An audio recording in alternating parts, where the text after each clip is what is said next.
Paragraphe 10, Lumen Gentium, donc constitution dogmatique sur l'Église, afin de mieux la faire connaître.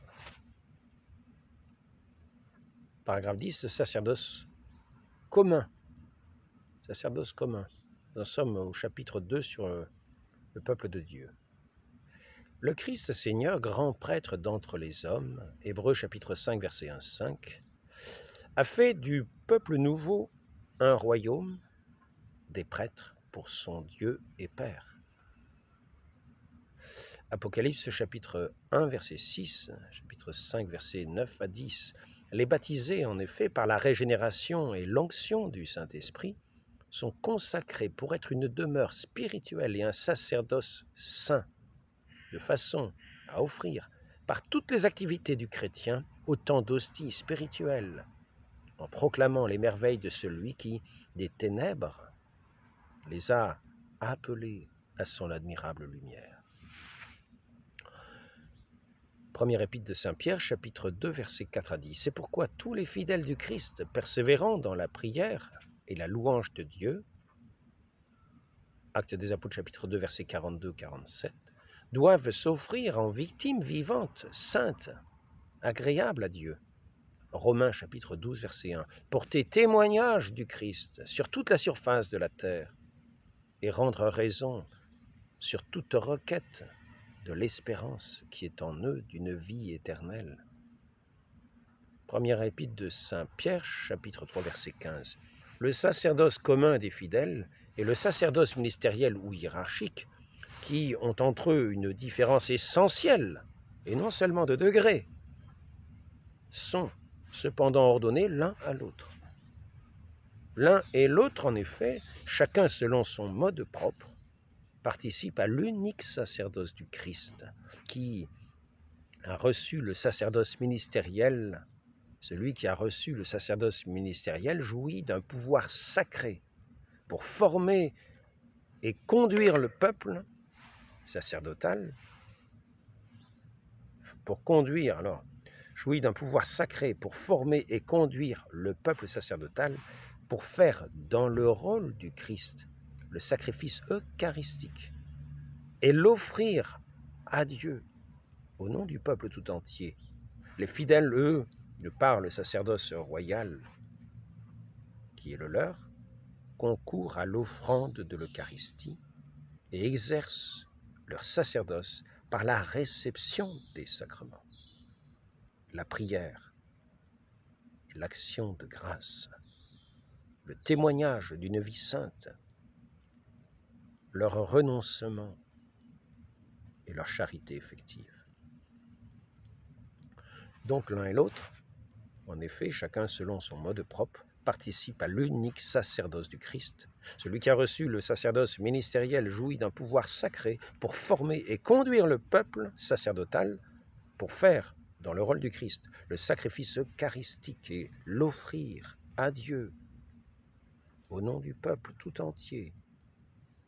Les fidèles, eux, de par le sacerdoce royal qui est le leur, concourent à l'offrande de l'Eucharistie et exercent leur sacerdoce par la réception des sacrements, la prière et l'action de grâce, le témoignage d'une vie sainte, leur renoncement et leur charité effective.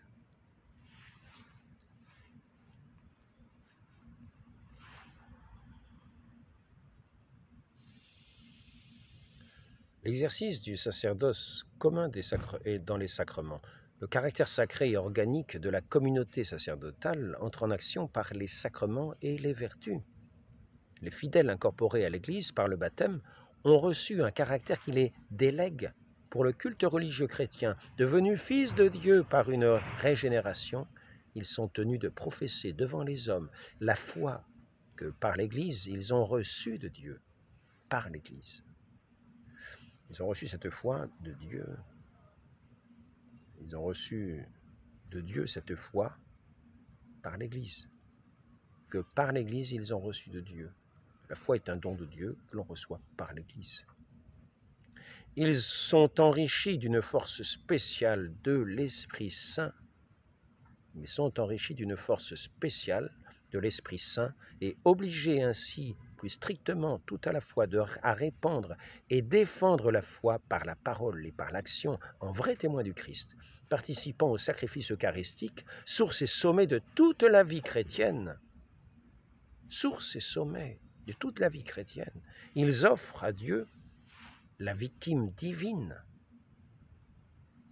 Ils offrent à Dieu la victime divine et s'offrent eux-mêmes avec elle.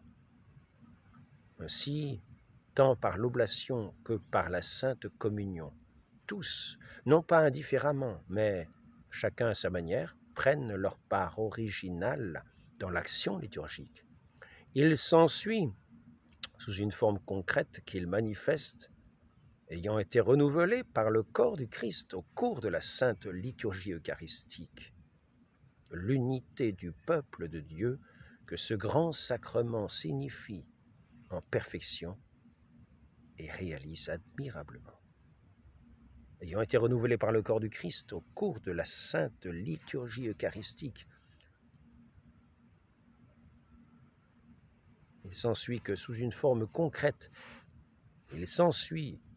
forme concrète qu'il manifeste, ayant été renouvelés par le corps du Christ au cours de la sainte liturgie eucharistique, il manifeste l'unité du peuple de Dieu, que ce grand sacrement signifie en perfection et réalise admirablement.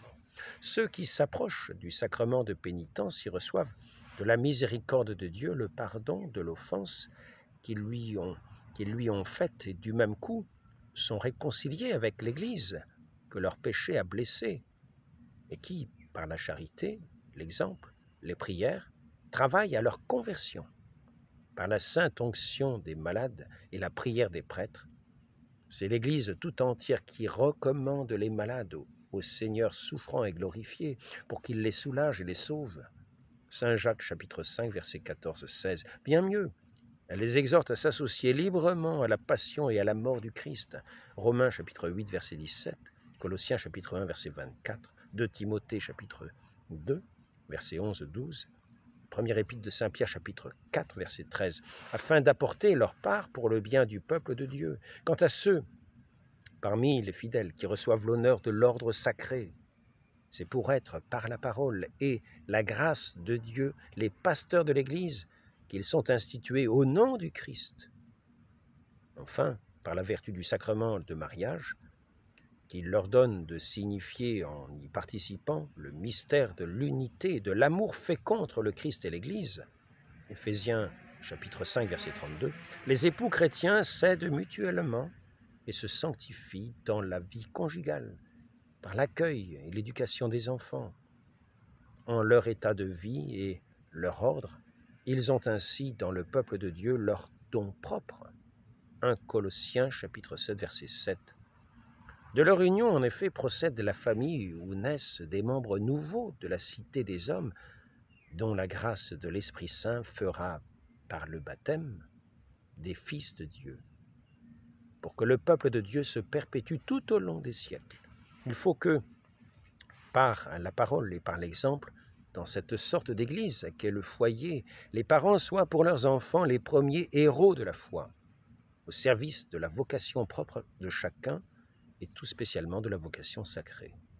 Pourvus de moyens salutaires, d'une telle abondance et d'une telle grandeur, tous ceux qui croient au Christ, quelles que soient leurs conditions et leur état de vie, sont appelés par Dieu, chacun dans sa route, à une sainteté dont la perfection est celle même du Père. Ainsi soit-il. Au nom du Père, et du Fils et du Saint-Esprit, ainsi soit-il.